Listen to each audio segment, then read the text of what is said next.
Hello and welcome to RPG Book Club 72. Today we are looking at Dragon Speaker. You are a speaker for dragons. Through dreams and visions, you interpret their will and make it a reality, as best you can. In return, you gain incredible powers. But if you fail, terrible punishments await you. Where do the dragons live? Are the dragons good, evil, or something else? Why were you chosen? What do they want? What are they? Do the dragons even know you exist? Are these dreams real or just a figment of your own imagination? You have no answers. All you know is that you are chosen and you must comply.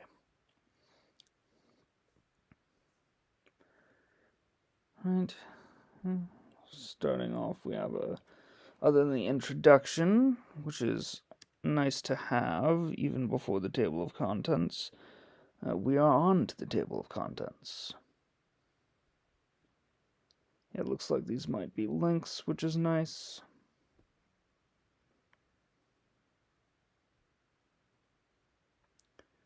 So far it seems reasonable. Cats and dogs. I wonder what that's about. Right. Let's just see. Well, I can click on that and it highlights, but they're not functional links if they're supposed to be. Right, moving on to character creation. To make a character, begin by answering several questions about your character, as this is the most important facet of their life. Attributes, skills, and abilities are all secondary to character. That's definitely an odd phrasing that I haven't seen before, but it's interesting. What is your nature? Where are you from? What is your nature is fairly vague. I'm pretty sure most people can't answer that about themselves, let alone an imagined character. Where are you from? What was your childhood like? How old were you when the dream started, and why? What does your dragon dream of? So that sort of implies that the dreams you receive are also the dreams of the dragon, which I don't know was previously established. When did you choose to follow those dreams? Why? Do others know of these dreams? Can you function as a normal human, or have the dragon dreams made that impossible? What dragon do you speak for? Do you even know? The others you work with? Have you ever met dragon speakers for other dragons? What gifts have you been given by your dragon, if any? Have you ever been punished? What does your culture tell you about dragons? Is this accurate in your experience? What does your character do for money? What skills do they have? Finally, what do you look like? Age, gender, height, weight, color, clothing style, tattoos, etc. If these questions are, supposed to be the general framework for how to create a character in this game, and not just additional advice for how to fit the character you're creating into the setting, there's not really a lot of coverage for features of the character themselves outside of the relation to dragons. Like there's money and skills, there's all this sort of details at the end. I guess also what is your nature is not really related to the dragons, it's just kind of vague. And this sort of could also apply, even though it's quote unquote about dragons, it's also about your culture. So there's not really a lot about the character and who they are in and of themselves here, I think. At 66 for attributes, and spread them out how you wish.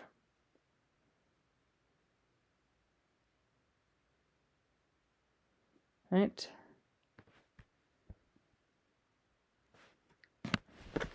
And it looks like there are modifiers in addition to the stat number, like the stat number itself is not the modifier.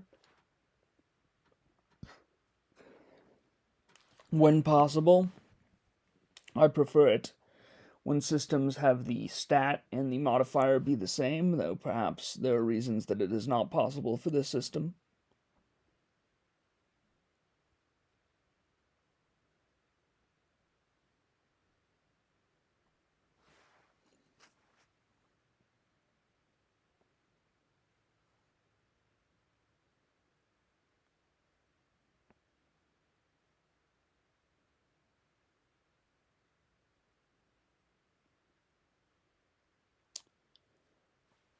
So with 4, 5, 1, 1, 5, and 6, you have 3 average. I guess that's the 4s and 5s.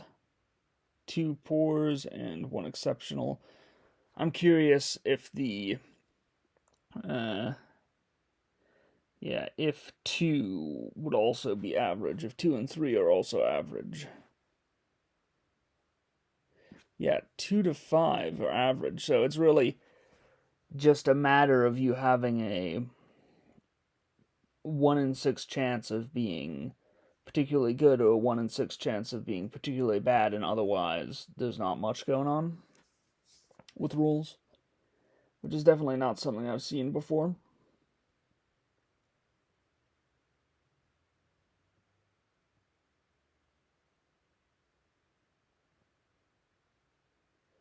And it's far more likely that a character is going to be average in most things, which I do think.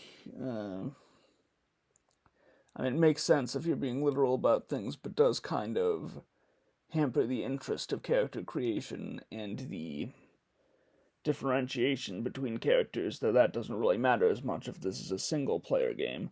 I don't know if this is, that's not tabletop terminology usually, but I don't know if this is a solo game. It hasn't really established that yet, which is a good thing to establish right off the bat.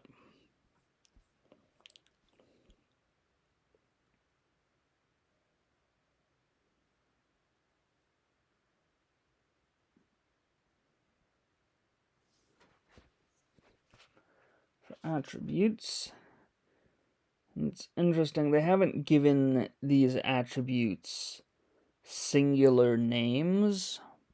Like, how powerful is the character is not strength, how swift they are is not dexterity, nothing like that, which, depending on how those features are referenced in the system, might be a better way of doing things. If you don't have to use a single word and a description, then I suppose you may as well just use a description, but it's more than likely, these attributes are going to be referenced again, in which case having a one-word reference to them, like strength or dexterity or whatever, would probably be useful, though perhaps it's just cast in the statements itself. For example, if the attribute here is powerful, I think it should probably be bolded to indicate that.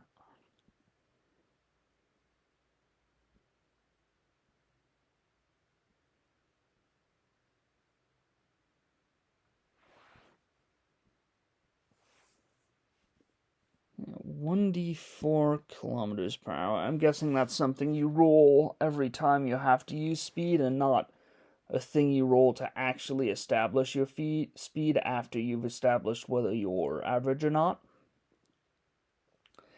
And these do seem to be some really massive variances for if we're going for, differences between human. But then again, I am pretty bad with measurements, so I might be completely wrong about that. Alright. Getting back to it, we then move on to, what I'd expect are basically skills. You get to be expert at one thing, trained at 2 things, practiced in 3 things, which sort of implies that other than 6 things, you always have a -2 modifier.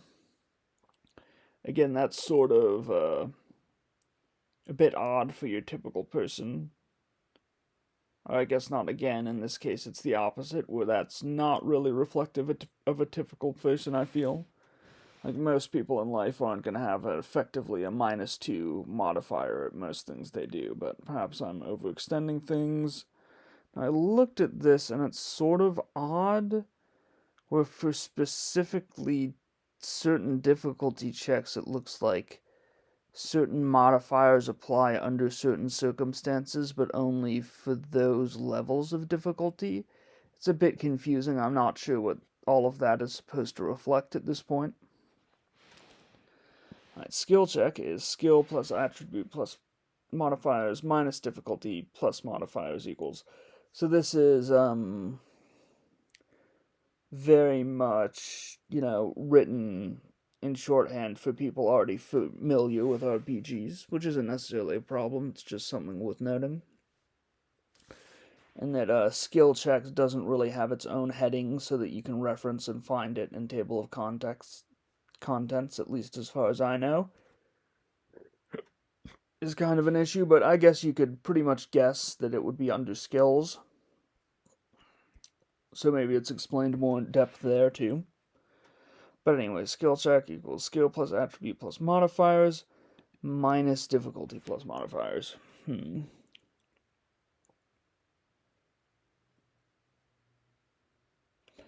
not entirely sure of the reason for modifiers to effectively be doubled. Like, if there's not a circumstance under which they are not doubled, you could, in theory, just double them, double the value itself, and have, instead of, train giving you a +1, just having it give you a +2. And the same for every other kind of modifier, assuming that they are always doubled for whatever reason. Unless I'm reading the math wrong, it's not my best subject. This effectively means that you're just adding modifiers to whatever the result is going to be twice. Alright, pose skill check. Skill plus attribute plus modifiers minus skill plus attribute plus modifiers. So maybe, I guess the difficulty is the modifiers for difficulty, and this is supposed to be in parentheses. Maybe because here in a pose skill check, it's obviously not your attribute and modifiers that are applying twice. So maybe here it is the modifiers of the difficulty that is applying, but it's not differentiated in text, and there is not a parentheses around difficulty plus modifiers, so that effectively means that the difficulty modifiers, unless they are negative, I guess difficulty modifiers might be negative, and that would, remove the need for parentheses. Yeah, so you can have like -1 difficulty in certain circumstances, assuming that that is a modifier, without having parentheses around difficulty plus modifiers. Then -1 difficulty, again assuming it is a modifier, would actually be +1 difficulty effectively, because it is adding a negative instead of to the thing being subtracted to the main body after it is subtracted to. But I still don't really know whether this refers to difficulty modifiers or it's just doubling your own modifiers again. So this shorthand thing here is not very helpful to me. Okay. To attack.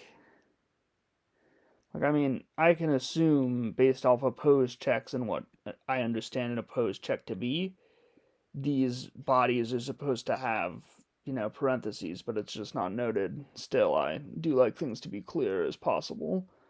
Okay, to attack, offense plus attribute plus skill plus modifiers minus defense plus attribute plus skill plus modifiers.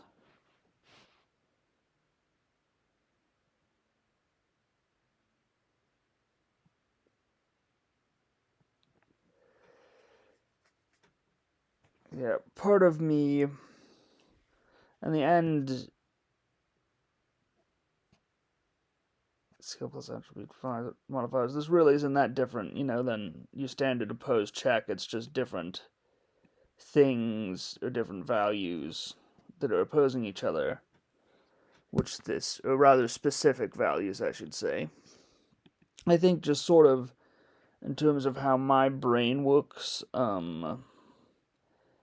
subtracting attack from defense, from an enemy's defense, is more intuitive, but, that would also create circumstances where the negative result isn't a different thing, so there very well may be, a reason this is like that. Also, it being unintuitive to me might just be a me thing. Modifiers, alright. Acting against your nature equals -1, basically.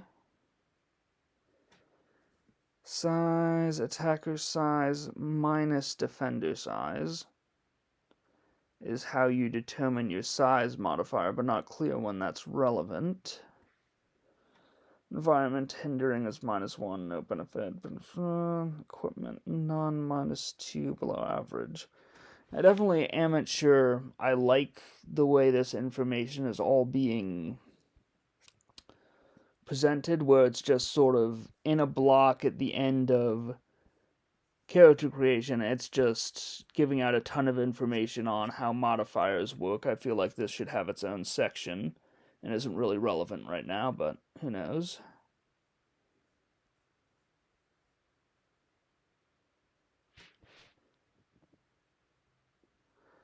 And a lot of stuff like modifiers for whether the attacker is moving, there's going to be a lot of modifiers that are applying at every moment. That's probably more complex than is necessary for a system that I don't think needs to be highly realism focused, though perhaps I'm missing the point of the system at this point. I don't know a ton about it.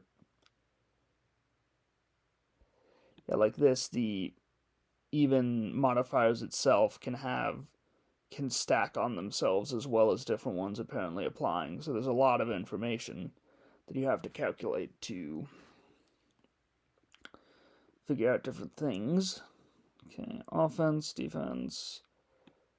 And now we have a lot of the offense and defense values, maybe. Okay. So, it's saying different values of offense and defense and what things would have those values. Like for, say, 10, light cannons would be a thing that have an offense of 10, and Panzer 5, Xenomorph Queens, Protomech would be things that have defense values of those stats. And it's using both examples from the real world and from various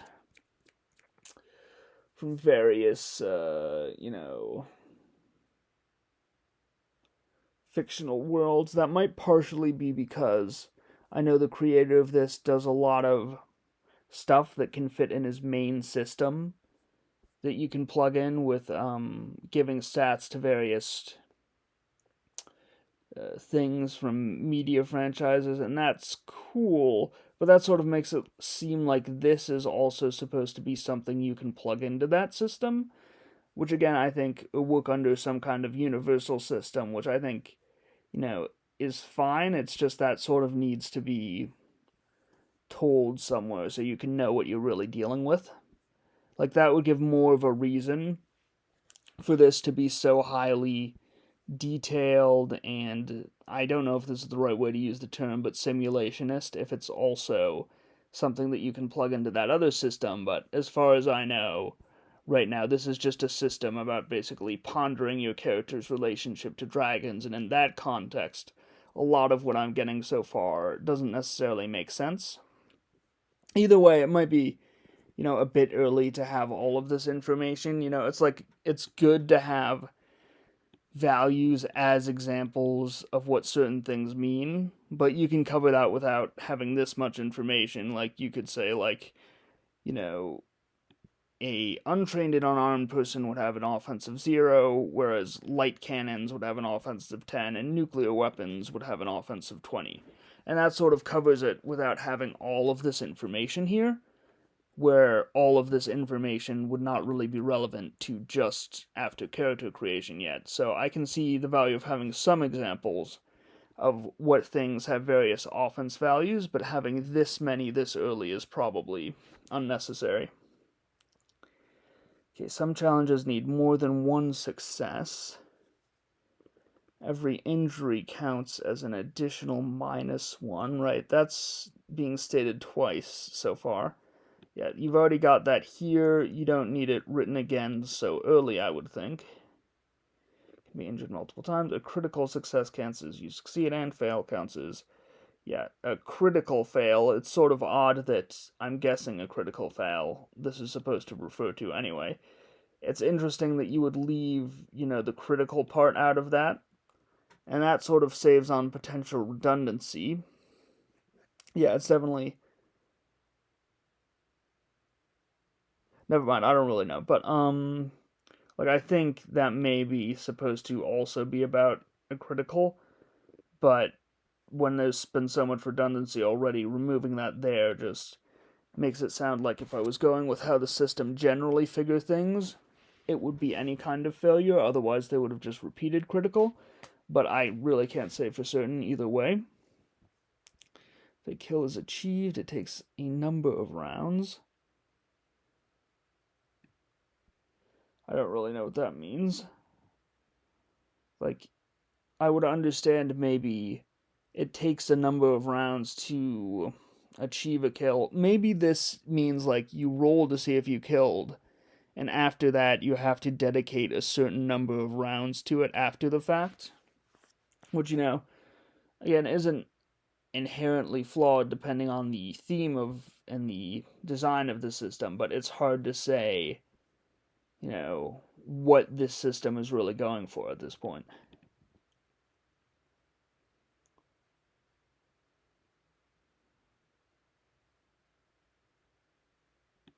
Yeah, and then this, I know, like, having specific beat general is kind of standard, but trying to, with so much going on,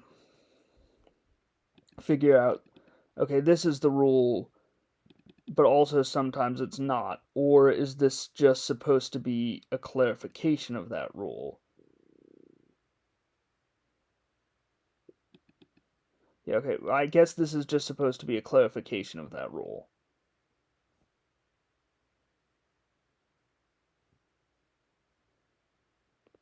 Yeah, it takes 1 divided by 10th percent. That notation might be wrong. Again, I'm not a math guy, but it's not something I've really seen before. A kill result is a -1 off and -1 defense and -1 size for units. I don't really know what that means. Unit is represented as a size with an asterisk size 6. Asterisk. Like, a lot of the way all of this is written is quite confusing.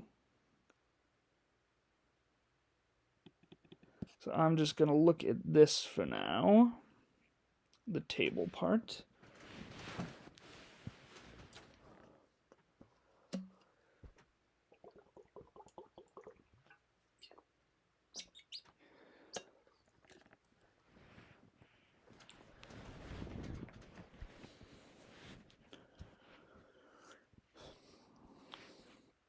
Here we've got X. I don't know what X is representative of. And we've got success equals injured with percentages. Yeah, at this point, I think this is incomprehensible to me. I probably could really try and figure it out, based maybe on percentage die and stuff, but I think for now I'll just say I have no idea what that's supposed to mean and move on. 2 actions every turn: attack/attack, move/move, aim/attack, create spellcast, move/attack, etc. I'm guessing, that means you can do 2 of the same things or 2 of different things, but as it's written, it's very hard to tell what is trying to be said here. In combat, well, I guess not very hard, because I might have done it, but I'm just not certain at all if that is what it's actually going for. Like, it's very odd that we're on combat rule right now. Oh, and your nature is all this stuff. But this is happening, as far as I can tell, after character creation, and it never references. Just says what is your nature. It doesn't reference that you're supposed to read a table at that point. Yeah, I think I might have to skip far ahead right now. Yeah, so this is definitely intended to be used with their other systems. Like, this makes it sound like an option, but really the way this is written, I do not think you have any chance of understanding it without reference to those other systems. So we're just going to go forward with the information that this is effectively a supplement to those, and not not really consider it as his own thing, because I don't think that's entirely possible.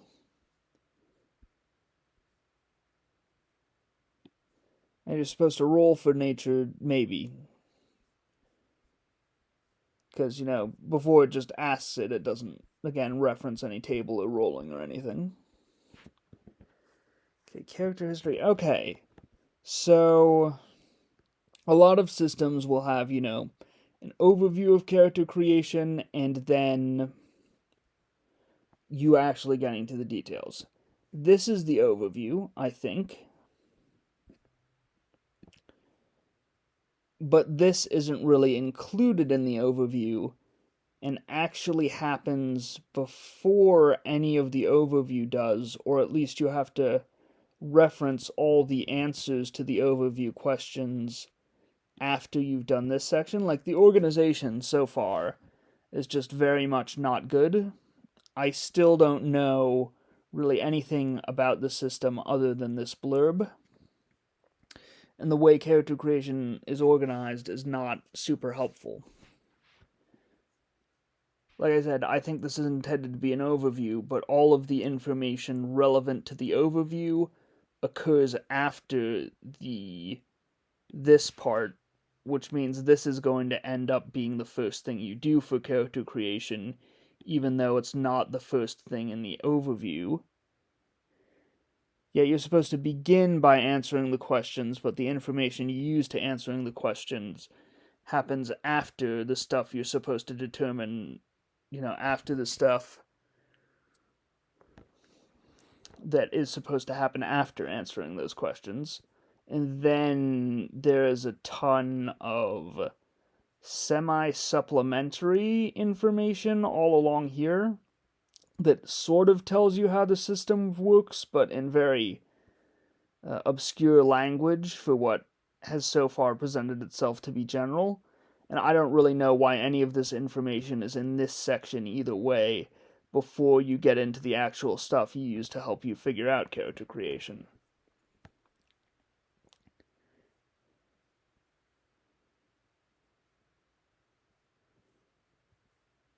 Character history. So maybe that's not part of the overview, it's just that nature was. Or I guess, where are you from? What was your childhood like? Yeah, I will say earlier I said that a lot of these questions, are a bit too focused on dragons maybe, but I kind of missed this one somehow. This is clearly a very important question that is not necessarily linked to dragons, so I made a little bit of a mistake there. However, it does look like that is still referencing to this. This just says character history, but it looks like it is a connection with that question. Like, its character history is sort of separate from this in terms of how it is labeled, but it seems to reference it, and it doesn't look like character history is really, or something specifically called character history is referenced in any of that. Like, it starts with, there is one definitive segment of answering questions, then another segment of attributes and skills, and it's not really clear where character history falls into, because it's not referenced there, and while this seems to be what character history is referencing, it does not refer to itself as character history. There we go. So what is your family like? Okay, and this is on to another question.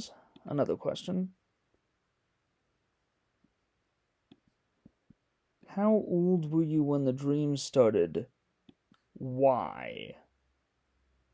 That's kind of confusing if, the player knows why the dreams started at a certain age right off the bat. Like, it's not established that dreams have any specific reason up to this point, so having just why in there is a little confusing. Give me a minute.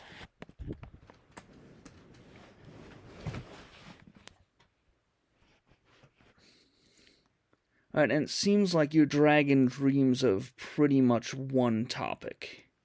That seems like it's going to be fairly reductive, but again, I don't know before I really know more about the system. Like, this more lines up. I can definitely know how Y refers to a character's choice to follow dreams or not. I can't really know how it refers to them getting those dreams in the first place when I don't really know how people get dreams of dragons.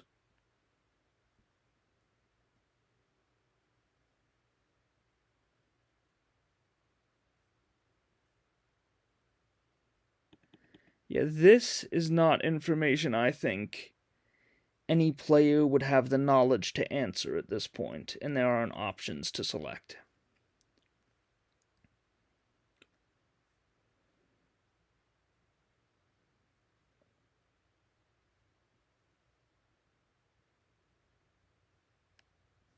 A lot of interesting options here, which I think are cool. Maybe you could go with a bit more punishments, since there's just such a disparity from that in the number of gifts. I think the reason there's fewer of these is because they're trying to focus on things that would be relevant to gameplay.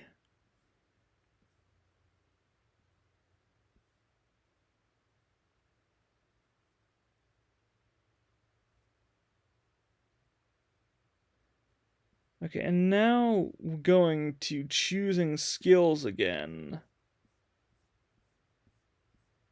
Yeah, just again, the character creation is kind of odd because you choose your attributes, as far as I know, like in the overview section, but then everything else you have to finish the overview section to get to. So it's just, and it's sort of out of order. That's just a little confusing.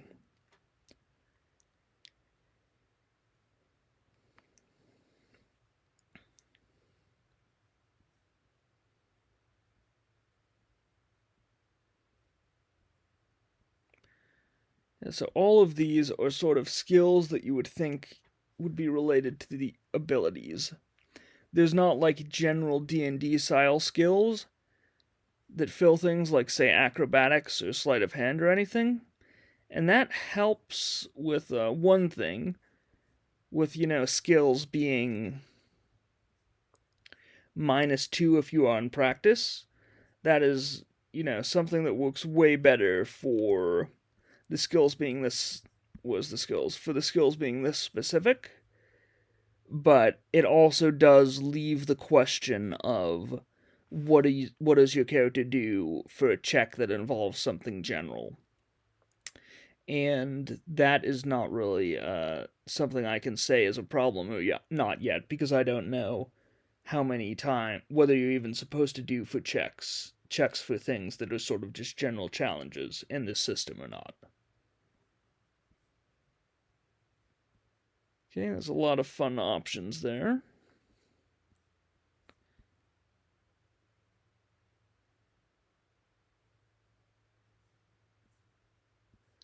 Equipment.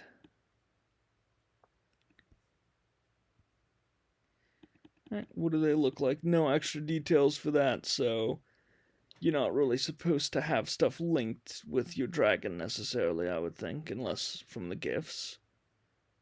Okay, the dragon. What of your dragon? None of this you know. And I believe that is both the player and the character at this point, but we'll see. The last step is for the character to choose some contacts.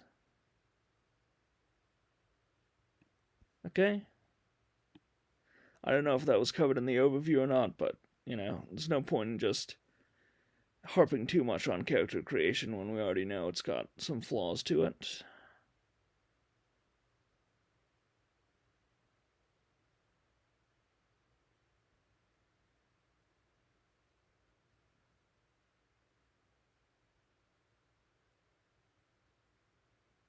Okay.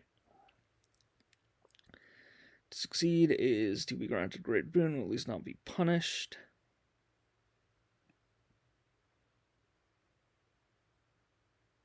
Okay. And you can be... This sort of implies that you can sort of lose the role of being a dragon speaker, but this doesn't necessarily, so this might just mean you could be replaced by being killed, but it's not entirely clear.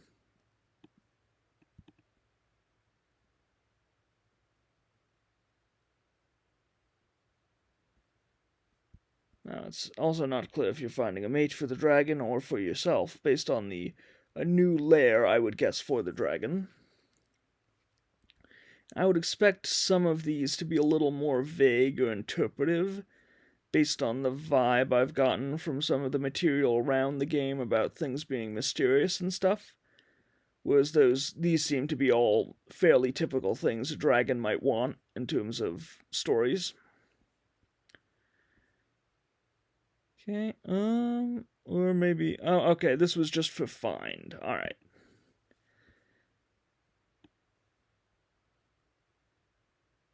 Okay, yeah, like this. So my kill a mother's hope is a little disturbing, but this is some of the more vague stuff you might think would be there. So that complaint that I had about these does not necessarily apply. It's fine for some of the categories to be, pretty down to earth in terms of dragony stuff, but as long as you've got some stuff like kill a mother's hope in there that's a little more mysterious and vague. Like the oldest hate is another sort of vague one, which is good.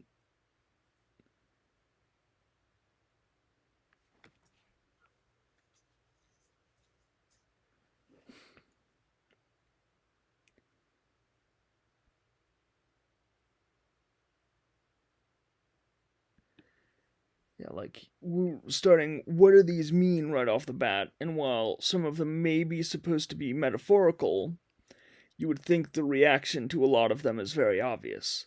Like, find a crown from a lost royal family. How to do that might indeed be difficult, but what does it mean seems relatively self explanatory. If you mean like mean is in why is this being assigned, not so much, but just what are you supposed to do for finding a crown from a lost royal family would seem to just be to find a crown from a lost royal family. It doesn't seem to have a interpretive meaning as far as what the quest is at first glance.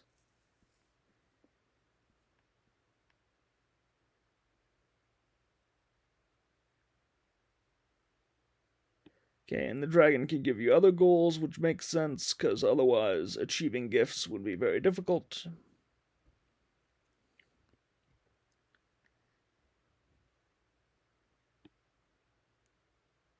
Okay, so it's still only quests that can give you gifts.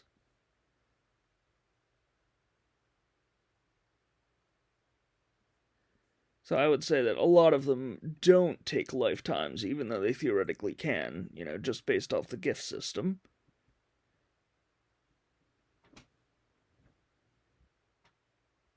Okay, example characters, like, right now I'm not too worried about looking at all the mechanical things, because I feel like the system just isn't going to answer any of the questions I have in regards to those in and of itself.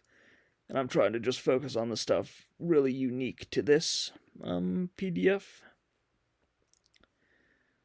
Okay, now example characters being made. I'm gonna skip this for now. It might answer for some of my questions, but I still really want to get into an idea of what the system is before I close anything out. Actually, I'll look at least the Dragon Quest stuff to see how some of those are supposed to be interpreted, potentially. And it does look like there's a very strong focus on rolling. It was unclear to me whether this was all supposed to be rolled or rolling was just an option. But from here, it looks like you are supposed to roll. Whether your system focuses on the randomization element of character creation as a highlight, or that's just an option, is something that's very important to establish. It really changes how the system might function.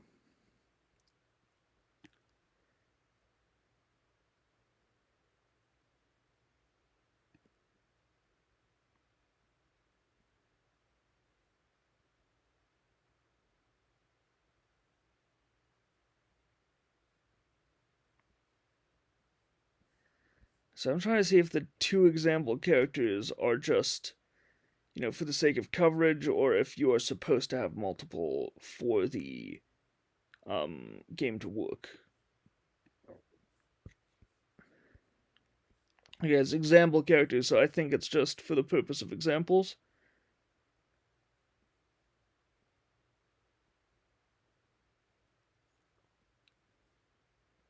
Determine what skills they each have. Okay.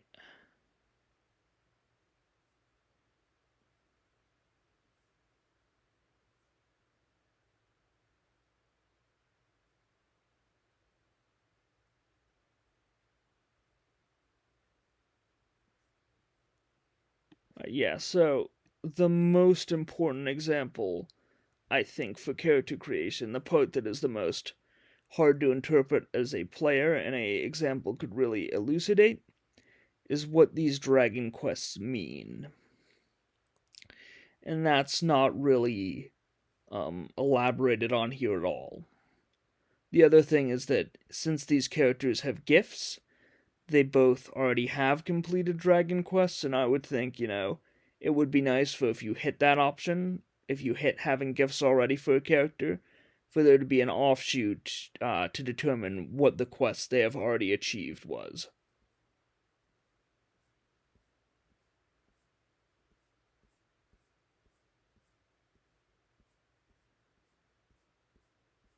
Right, yeah, I like all the art so far. I haven't been mentioning it, not for any particular reason, but, it's all been cool and interesting. Except maybe this, not really indicative of anything.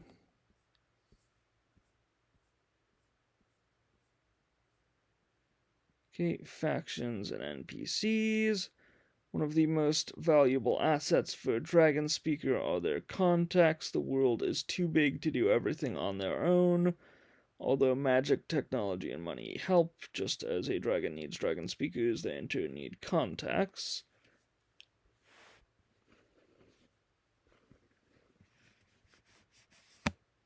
Reciprocity in the relationship.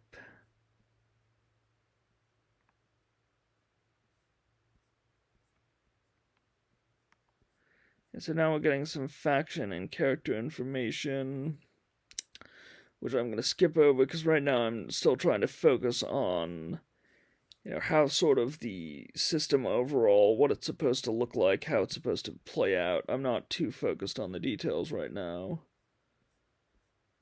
Okay, moving on.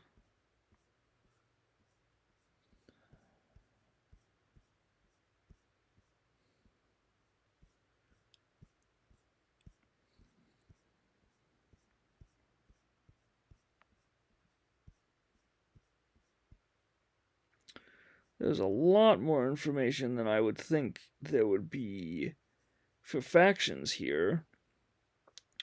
I guess that's sort of in line with the way certain other systems this author works on are done, where a lot of it is focused on creating characters to be able to populate a world or system in, but for the description of this system, especially, I don't really think that style of development is really fitting. There's more factions. Okay, the world.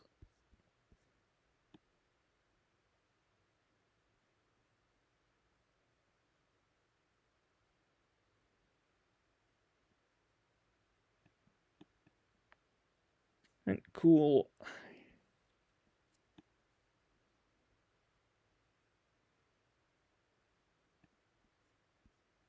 I think, you're gonna be starting some conflicts here by having such a big section for cats and then such a small one. Well, not really a small one, but, less developed and I would say less overall importance for dogs by comparison.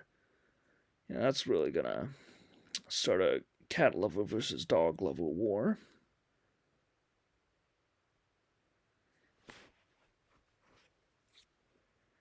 Right, cults.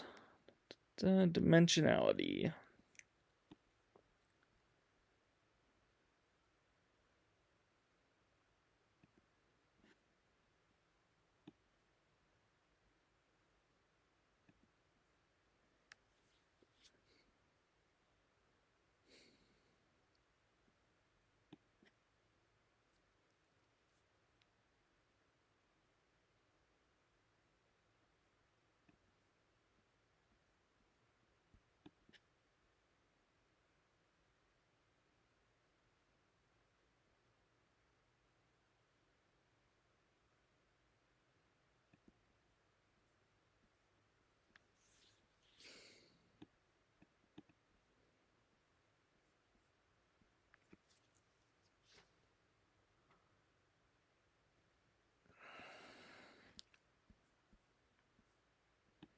This is the most relevant, directly relevant lore to the system, point of the system itself so far, so I'll try and focus a bit more on this one.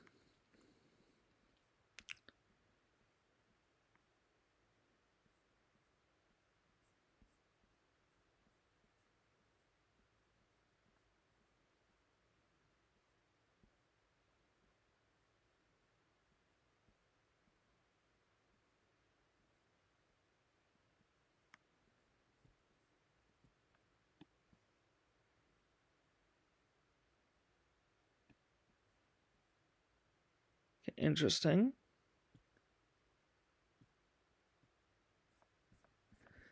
Let me go back a bit. I think I'm going to have to reference something else for this, maybe.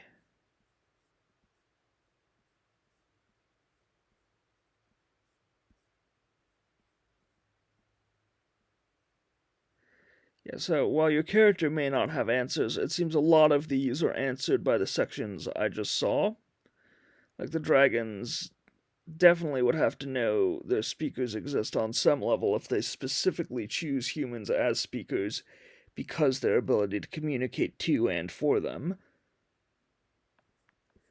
But, it's not clear in the book what information, the player character isn't supposed to have versus the player isn't supposed to have. Like, at some point, I think I'm going to have to reference some of the post for this because it has more information on what the system is supposed to be, but from what I remember, this kind of contradicts it a bit.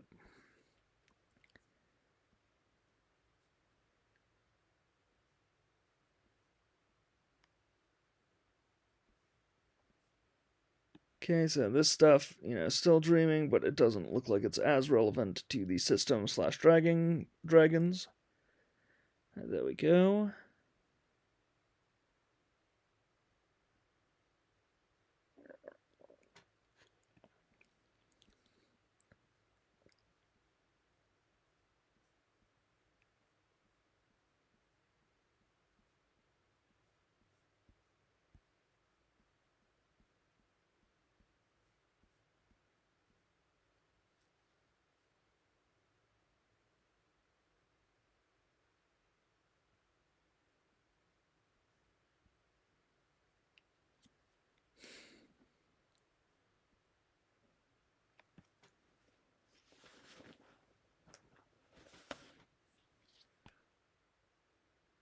Yeah, I'm not really saying much here because, I want to scan this for stuff that's helps me figure out what the game is supposed to be, but it's hard to, it's kind of like a needle through a haystack at this point.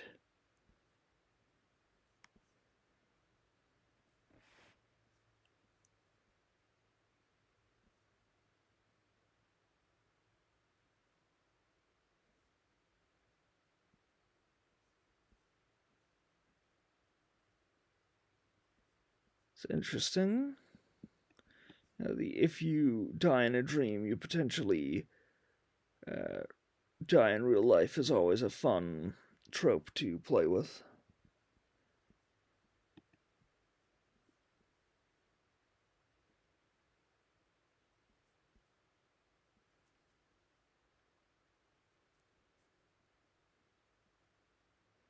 Yeah, this seems like it would be super relevant to how dragon dreams work, but so far the only stuff I saw for what your dragon dreams about was a single thing, where this seems to be based around 6 words rather than 1 word. But maybe you were supposed to roll multiple times for that.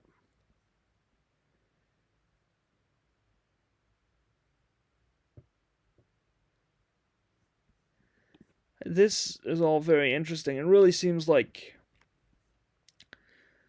the most information mechanical so far that really references one of the core things of the system, rather than just being, additional supplementary information to plug into a different system.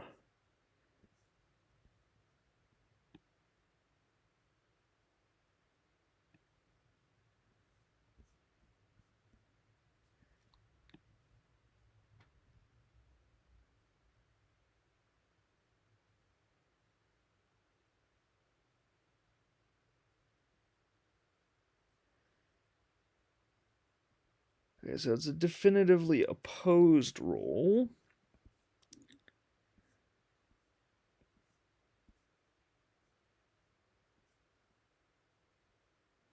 It just said, like, a dreamscape is the core ability of dreaming, but it appears it is not something you can do by yourself. If to change things, it has to be an opposed role, and you cannot change it along with the wishes of another being, probably, if it is opposed.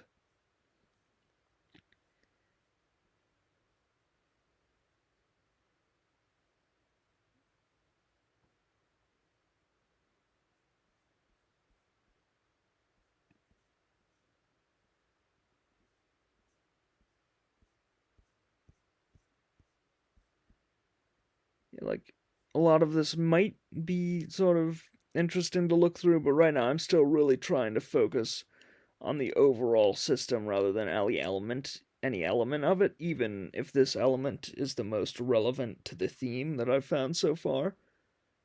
Okay, so after all of this, I think this is the first time a GM is ever mentioned.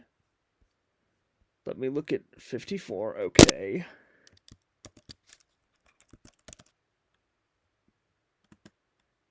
Yeah, I was honestly assuming that this was a solo system up to this point. And now we finally have mention of a game master. That definitely is something that needs to be established way earlier on.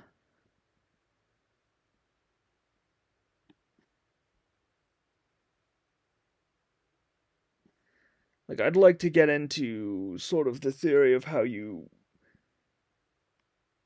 put together words to create a dream about a person, because this seems very interesting and not necessarily inherently flawed, but I really just want to focus, like I said, on what the system is. Okay. Example communication. So this is a direct example between him and a dragon, it looks like, because now it's time for the dragon to build an avatar. So this does look like it is definitely core to how this system works, which was not clear up to this point. So I think I will read it in detail. Maybe after I've moved on. Like, I hate having to remember things to go back to, but because I also want to go back to something else that happened to the beginning or to this part of dreaming, but I really have to know more about the system itself before I try any of this. Because, like I said, I wasn't even aware there was a GM until like halfway through this. So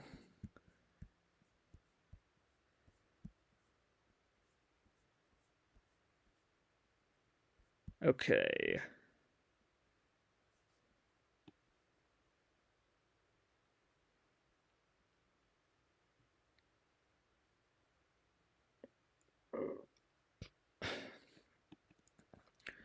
Okay, the dragon is created by the GM.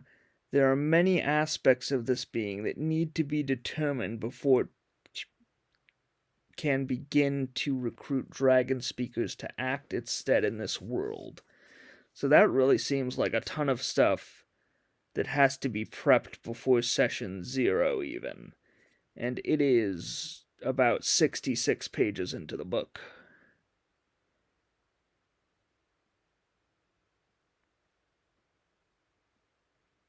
Okay.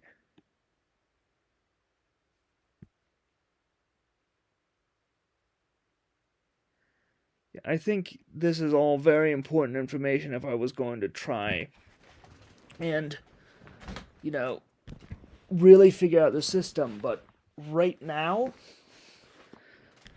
I just want to know, like I've been saying, I want to know what the system is generally, but even furthermore than that, I want to know about, the core journey a PC goes on where they develop a relationship with their dragon and sort of grapple with the mystery of it. Because from the materials I've read from the beginning and in ancillary stuff, that seems to be what the game is about.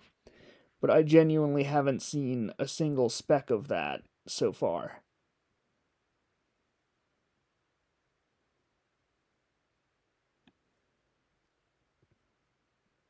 Okay, so it is getting into that, sort of.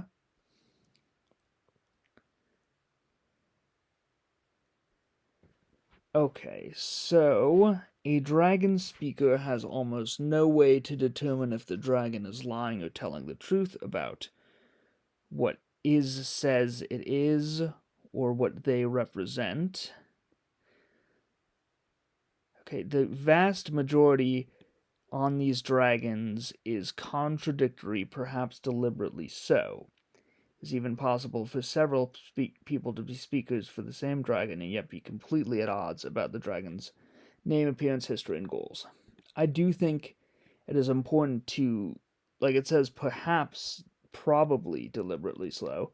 So it definitely seems like the dragons do have a very clear goal, do know directly the speaker they are talking to, and are actively trying to mislead them, and that is all information the GM has, but not the PCs or the players who may be unsure whether or not dragons, even know they exist in a sense effectively. So there's a lot of dichotomy there, but even that is not established in definitive terms.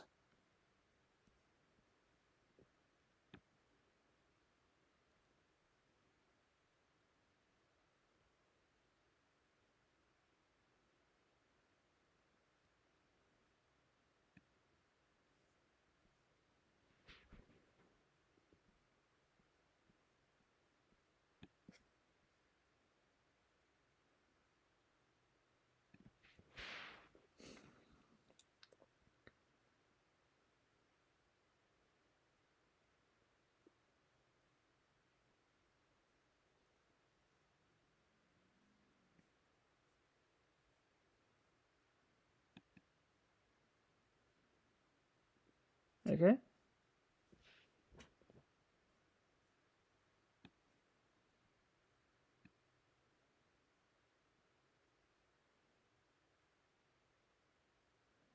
So it definitely seems like the dragons have very clear goals, but they choose not to communicate those to their speakers.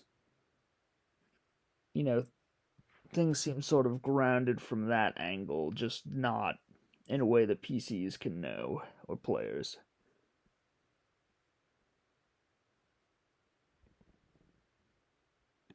Okay, so this one is a little less definitively a goal.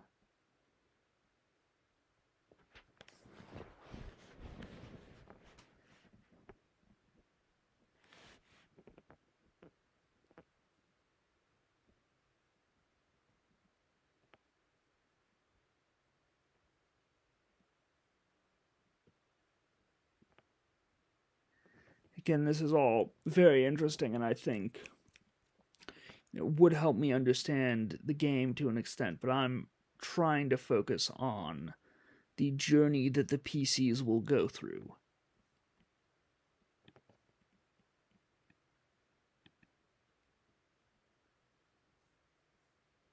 Okay, Lesser Dragons.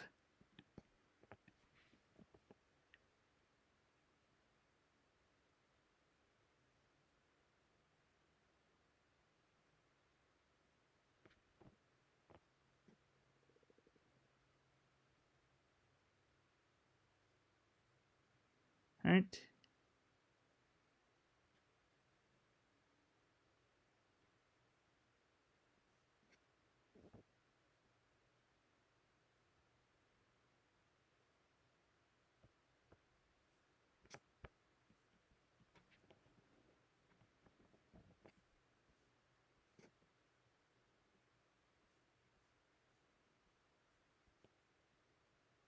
Alright. So this may. This stuff may be what I'm looking for in terms of what the game actually is, effectively. Campaign scenes, occulted street, the city, crumbling in inner areas have been used for various groups. A dragon wishes to alleviate those groups of their lives, and so is fomenting several plans to clean out the area and gain control. So this seems like this would be difficult to manage with the existing system of, a dragon quest, as long as that is something still being randomly rolled for. Though, of course, this could be a long term goal in service of a dragon quest instead. Okay, and so, again, there's a definitively named dragon here, which takes a lot of the, more interesting parts of the game out of the GM's hand, I feel like.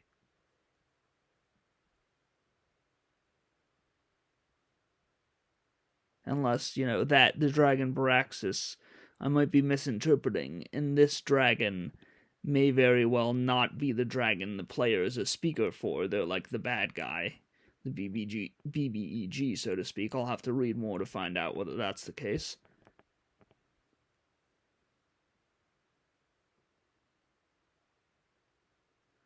Working through gangs, the police, and investors. Are those his speakers, or is he working through them in some other sense? Excellent progress.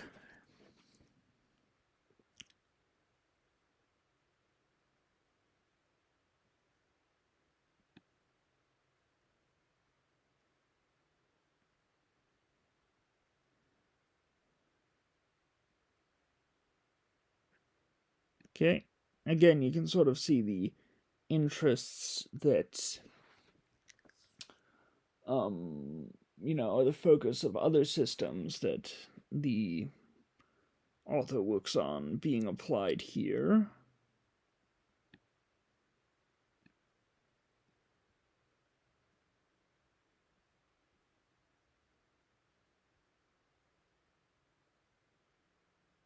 So this is really not a campaign seed.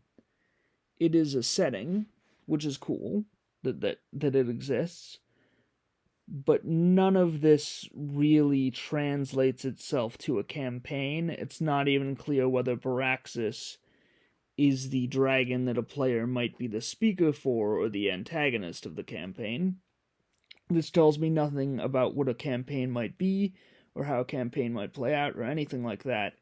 It is just a setting, and that's not an issue in and of itself, but it's being billed as something it's not, and when I still have absolutely zero idea what a campaign even is in this system, just having a setting is not super helpful to me at this point.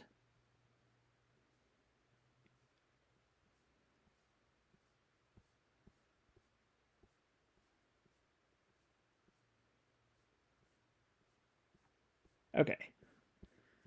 So, to sort of cache my thoughts really quick, this is not really a game. It's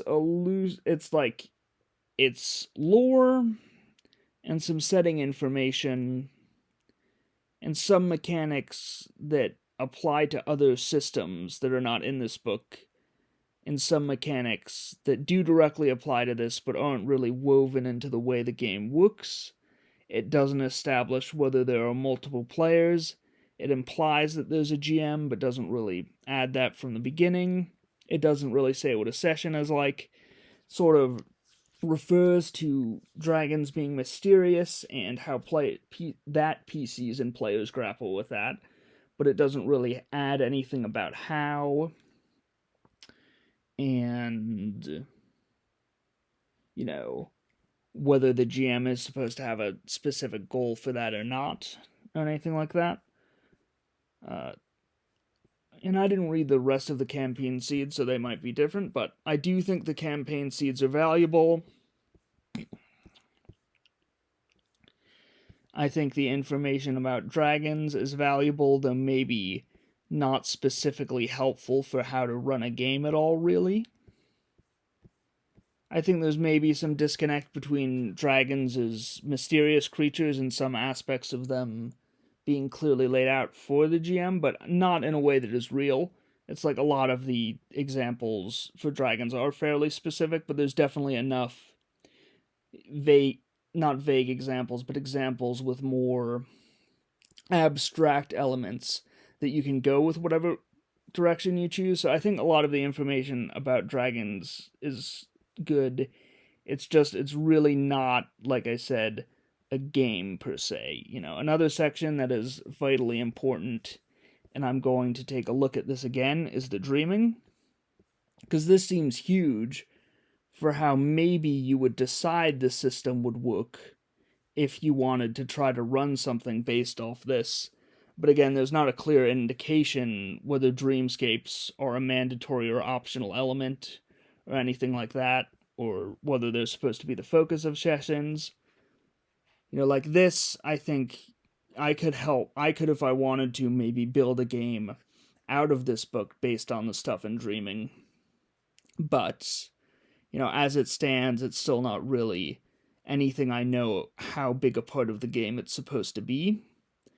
So I'm definitely going to relook at dreaming, but I just want to go over what has been useful so far. Like all the information on dragons, the campaign seeds, though I wouldn't necessarily call them that, I'm sure are useful as well. The information on deities maybe would be dimensionality. No clue whether that matters at all. Cults, cats and dogs, cool. Again, no clue whether it matters. I'm trying to basically just go over what you need to focus on if you wanted to do anything more with this. All the faction information, kind of fun. There is way too much of it compared with everything else, and I don't know if it would really be that useful.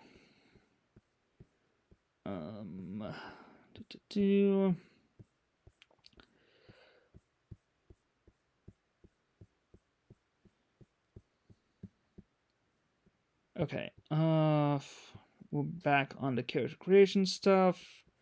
Nope, this is factions still. Okay. So examples, obviously having examples of these is good. Stones. Gifts and stuff are important. There really needs to be more information on quests, on how they work into settings, on how abstract they should be, both to the GM and players and characters, because there's all different levels of information that have to occur. Maybe some things that are a bit more vague in quests. It's a little confusing how, gifts can be a thing persons receive, potentially multiple of, given how hard quests are to complete. And also, if your character has completed a quest in their backstory, it would be nice to establish what it is. And maybe for the GM, they should know why the dragon wants that quest, though the player and PC wouldn't necessarily. Like I said, it depends on whether you want to have these dragons have very focused goals that are simply impossible for any of the small pieces working in them to see. Especially based on the dragons potentially lying to them, or whether you want the goals to be straight up incomprehensible to any human being, including the game master. Like, there are different directions you could take that. Right now, it seems like it's more focused on dragons having concrete goals that players just can't necessarily understand, and not even really an either-or thing, but it's hard to say. There's definitely enough you could try to do a fully abstract dragon. Okay, yeah. So the Dragon Quest, I think that needs a bit more work, but it's good that it's in there. The dragon... So this would be something... Okay, I guess they say none of this but the dragon seems like it's pretty much entirely up to the GM, so it shouldn't really even be included in character creation. It's just not part of it.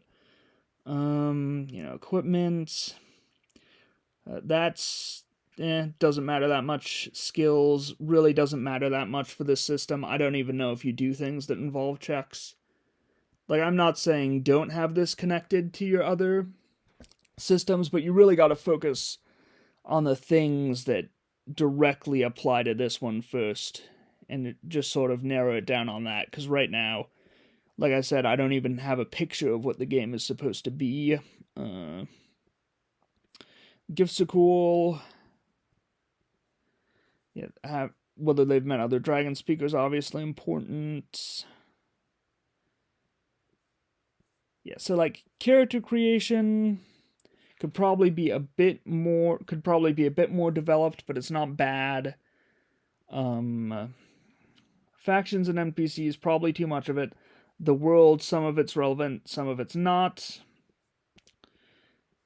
And then dragons, dreaming, clearly sort of the most unique and important aspects of the system, I would guess, but interacted with very late and not in a way that really, tells me as a GM, say, what PC's relationship are to be with anything.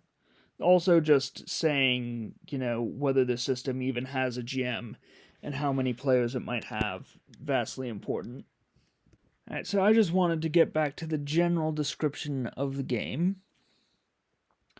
You're a speaker for dragons. Definitely accurate. Through dreams and visions, you interpret their will and make it reality as best you can. Not a lot of support for how any of that happens. Like, there's a ton of info on dreaming, but not really when in a session a PC has a dream.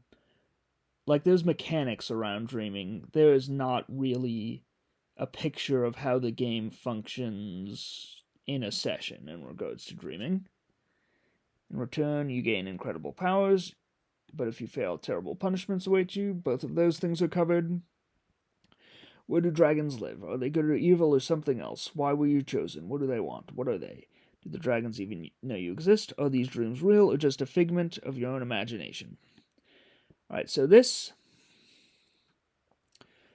all, we know PC doesn't really know these things, but we don't really have any indication of what not knowing these things means for the PC, which you would think you would have for something that is so heavily emphasized in the description, but you don't really. On the other hand, the GM definitively does know these things. And on this subject, this is just wrong, essentially. Like, yes, maybe a PC could think that, but there is no possible. When I see a question like this, as someone looking at a game, to me it indicates there's a possibility that that the dreams just straight up are not real, or at least, the game establishes they could be lies, but to me there has to be a possibility on some level that these aren't real for this to be a question that is just presented like this. Based on the text, there is no real possibility of that. The GM has the answer to all of these, and this one, even as a thing for a PC, seems hard to play when, so much stuff related to the dragon seems like it would have to happen. Yeah. As far as it being a rules light RPG, even if you sort of ignore any element that might be connected to the larger systems that this relates to, that is just not accurate on any level, I feel. There is no real possibility of construing this as a rules light RPG. It's sort of a mechanics light RPG, and that it doesn't necessarily have that many mechanics, but that's because a lot of the mechanical information, is relevant for other systems. However, the mechanics it does have are fairly complicated. Like, dreaming seems complicated. I haven't read it in detail, but it seems fairly complicated. And roles have so many modifiers for you to do anything that they're definitely not a feature of a rules-light system.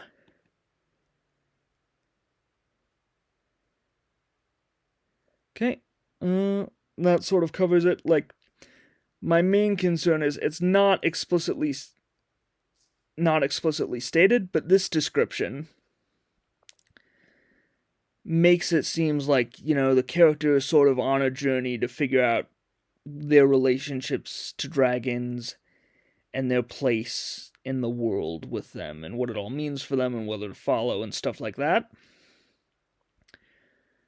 Like, that is sort of established that the GM can decide all of that, which is not necessarily a problem. I'm saying it's good that at least the GM knows something, because otherwise there would probably be no information on this in the book.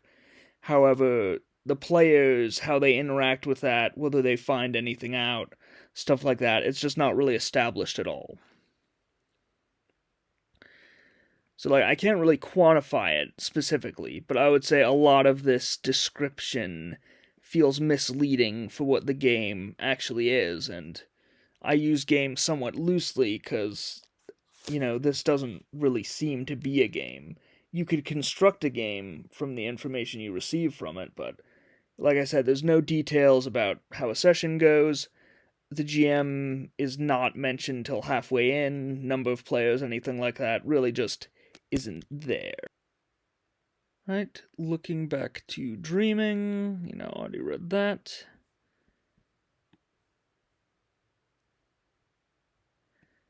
So I wanted to go back to this, but, this is basically info the GM has, but not the player character, and maybe not even the player.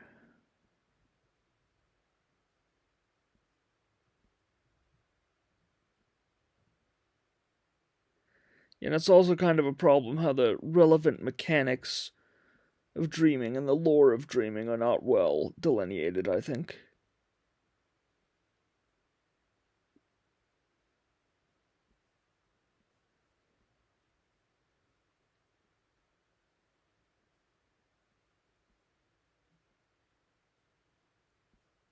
Okay, here are the skills.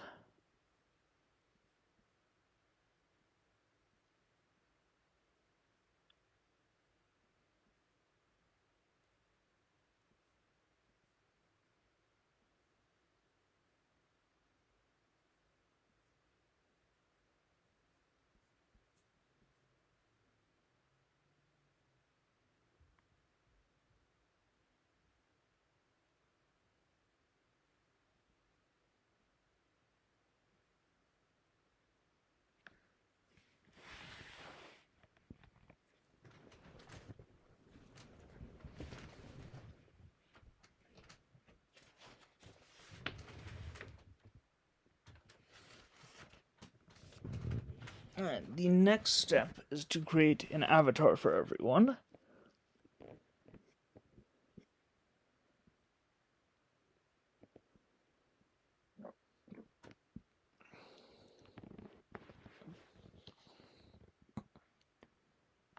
Modifiers and stuff.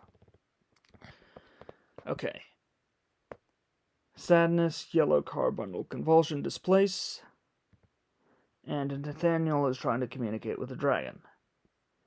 GM gives the PC 6 words, and the PC puts together. Well, it's up to the player, not to the player character, I would think, to put together the dreamscape as this occurs within his dreamscape. Taxi, yellow plus car. Okay, sadness of having to move, displace with their luggage bundle after Nathan's father died of a seizure convulsion. So that does all seem to slot together well. It's interesting. It's not really clear how often a PC or a player is supposed to really connect these into an event on their life, but that presumably is entirely up to the player. Nathaniel is a fourth dimensional being.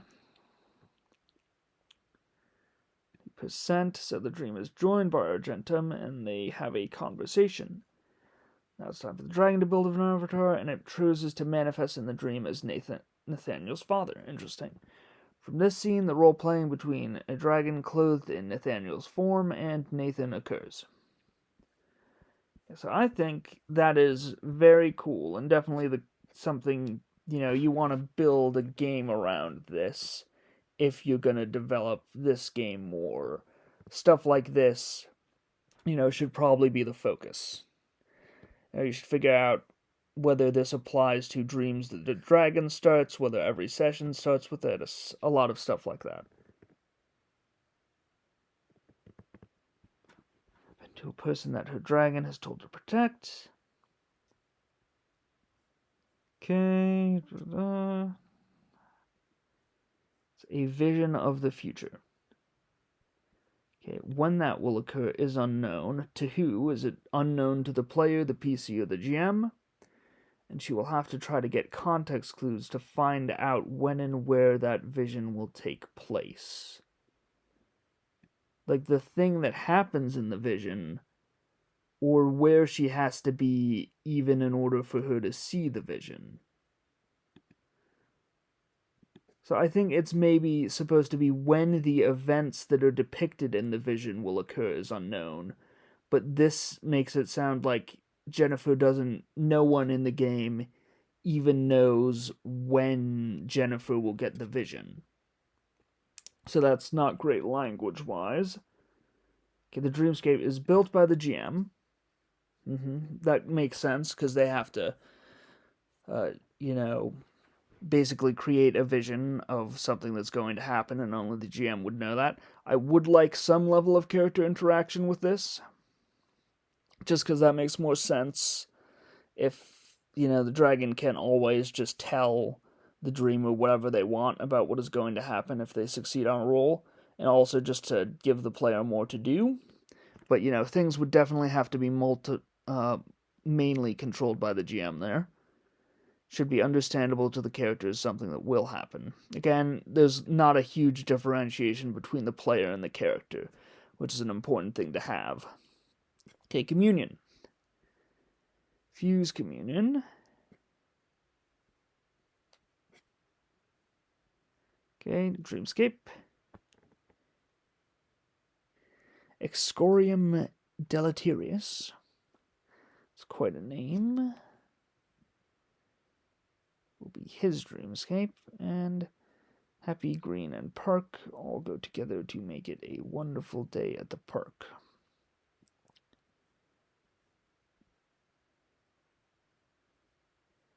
Productive can be sitting on the tree with sketchbook.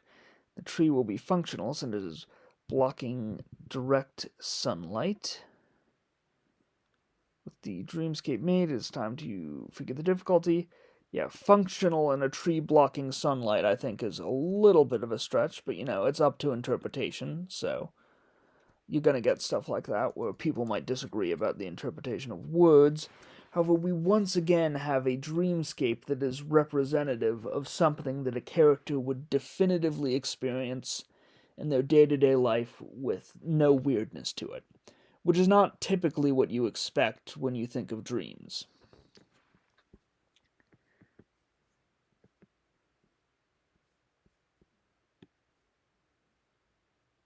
Okay, scry on a target.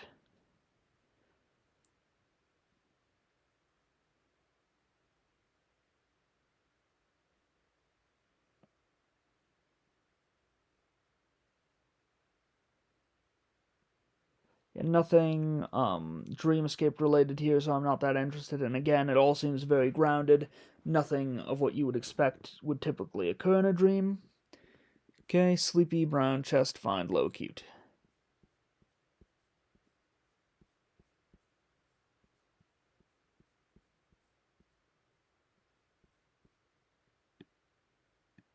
Okay.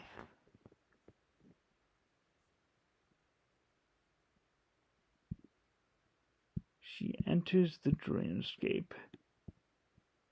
Okay, so again, we're getting into somewhat complicated stuff because, in theory, this information is something that exists in the world that the GM could know about. For the vision, we did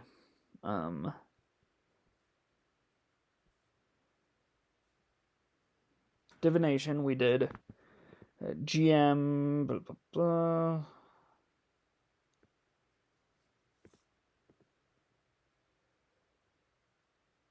The dreamscape is built by the GM. I just understood that as the GM, makes up whatever they want. However, the forbidden knowledge seems like it would also be something the GM has knowledge of, and yet we're using words for that. So let me look at words.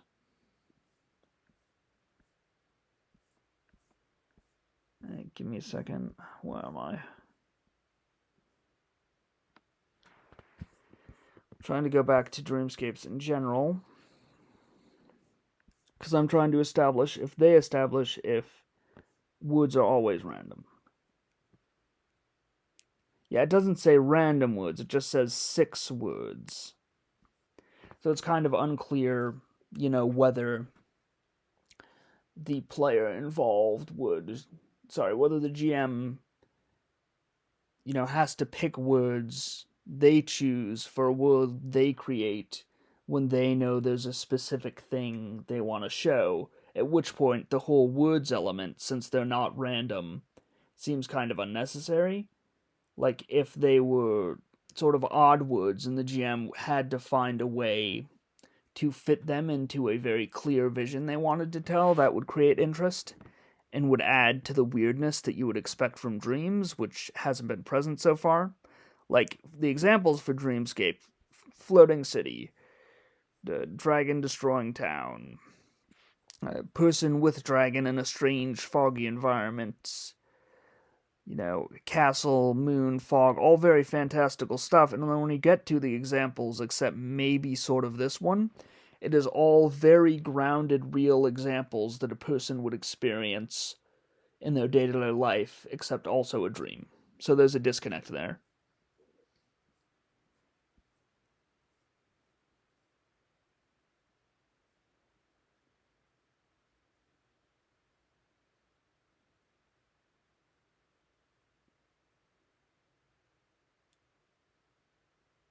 Okay, I might have been wrong about this. This may not be the location of a spell. It's just she needs to know about the spell, and it's being presented as a location in the dream because that's just the way it's taking form. So this is a more abstract representation of a dream then, and it makes more sense that the GM would not need to be in control because the dream just leads to a result.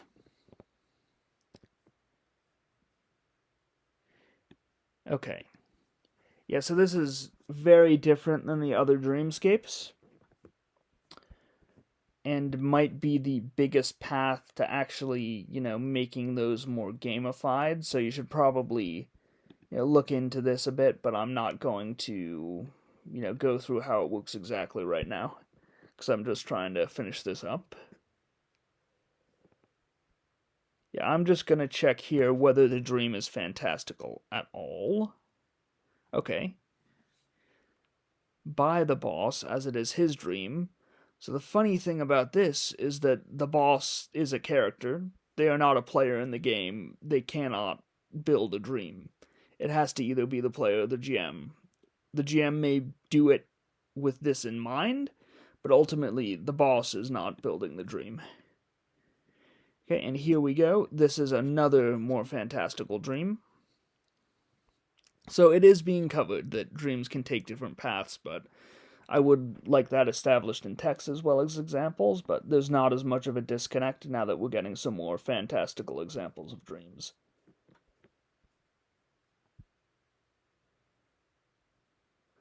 I think I've read about enough. This dream stuff is like the only part of this that really feels like its own game, so that should definitely be worked on and put front and center. And I like the ideas of it. I like, having words and building around that. I like being able to change dreams. I like a lot of stuff like that.